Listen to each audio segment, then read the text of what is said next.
Hello students. आज हम solve करेंगे जेई मेन 2021 में काइनेमेटिक्स के ऊपर एक सवाल पूछा गया था, ग्राफ दिया गया था उस सवाल में। तो आज हम इस क्वेश्चन का सॉल्यूशन देखते हैं, क्वेश्चन इसे कैसे सॉल्व करेंगे। पहले क्वेश्चन पढ़ते हैं। A particle is moving with constant acceleration ए।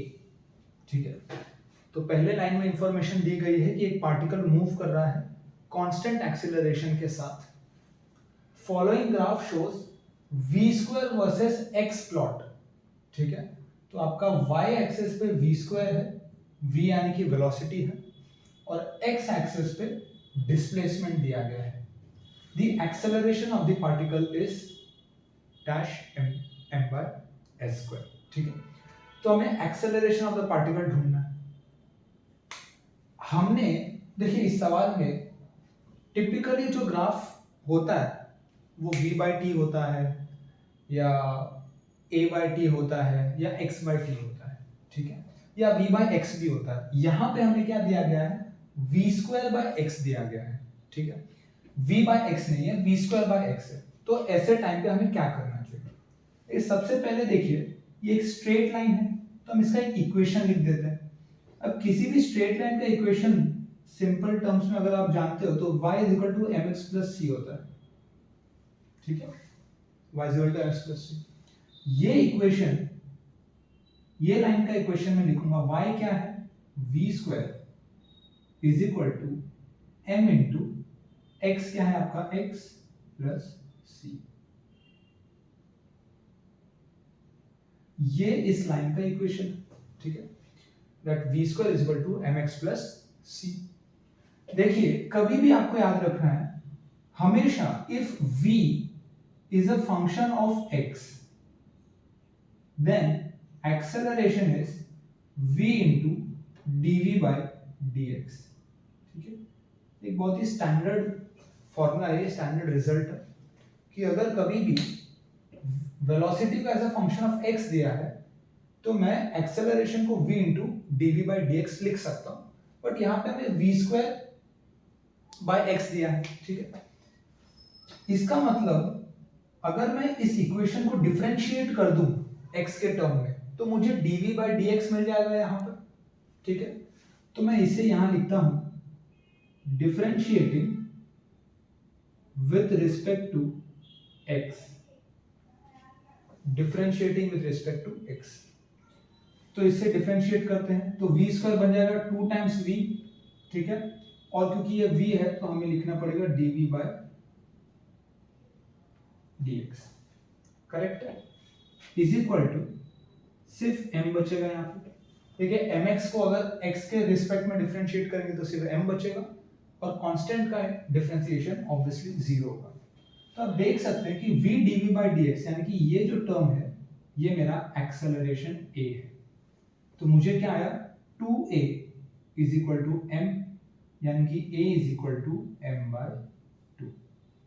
अभी m होता है स्लोप, और स्लोप आप जानते होंगे कि होता है tan थीटा, राइट।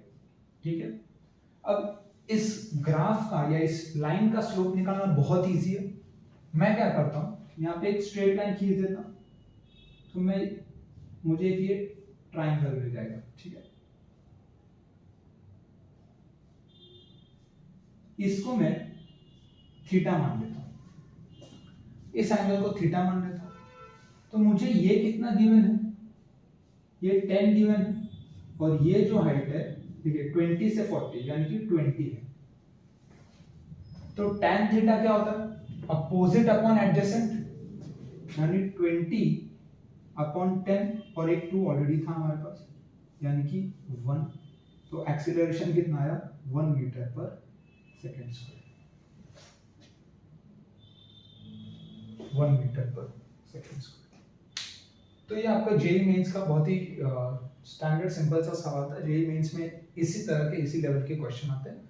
खैर इसको करने का एक तरीका और भी है, और वो तरीका आपको पता होना चाहिए क्योंकि उसमें कुछ और इंफॉर्मेशन भी मिलता है हमें। चलिए देखते हैं उसको। हमें पता है कि v स्क्वायर, ठीक है, को दिख रहा है नहीं, v square is equal to u square plus 2as। ठीक है, V square is equal to U square plus 2as, और या तो हम यहाँ पे लिख देते हैं वी स्क्वायर, ठीक है कोई बात नहीं, इसको एज इट इज लिखते हैं, और मैं लिखता हूं v square is equal to m x plus c. ये दो इक्वेशंस को देखिए, ठीक है, ये m x plus c, v square के बराबर, यहां पे एम एक्स प्लस सी है, राइट।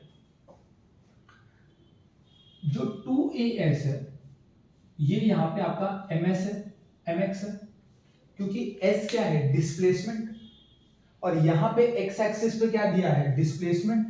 तो आपका यहां से ये और ये टर्म एक साथ रिजेंबल कर रहा है और ये रिजेंबल कर रहा है, यानी कि mx is equal to 2a, displacement को मैं इस क्वेश्चन के लिए x लिख रहा हूं क्योंकि x दिया है, यानी कि अगेन अगर आप देखिए तो एक्सेलरेशन m/2 आ गया, एक्सेलरेशन m/2 आ गया, ये तरीका। और इसमें एक्स्ट्रा इंफॉर्मेशन क्या मिला कि आपका जो c है वो u स्क्वायर है, c क्या है, u स्क्वायर, c मतलब y इंटरसेप्ट होता है, c मतलब y इंटरसेप्ट होता है, तो इस केस में आप y इंटरसेप्ट निकाल ही सकते हो, ठीक है, वो कोई बड़ी बात नहीं। तो जो आपका y इंटरसेप्ट है वो आपका u स्क्वायर है, यानी कि अगर उसने इनिशियल वेलोसिटी भी पूछी होती तो भी आप इस इक्वेशन की हेल्प से निकाल लिए होते, ठीक है। m को अगेन tan थीटा लिख सकते हैं, tan थीटा बाय 2, आंसर 1 आएगा, और अगर उसने पूछा होता इनिशियल वेलोसिटी तो वो c से आ जाता, √c से आ जाता। तो ये एक स्टैंडर्ड क्वेश्चन था जेईई मेन 2021 का, मैंने दो तरीके से आपको समझा दिया। आई होप आपको ये समझ में आ गया होगा। चैनल को सब्सक्राइब कर लीजिए अगर आपको ऐसे ही और कुछ अच्छे क्वेश्चंस के सॉल्यूशन देखने हैं तो। Thank you.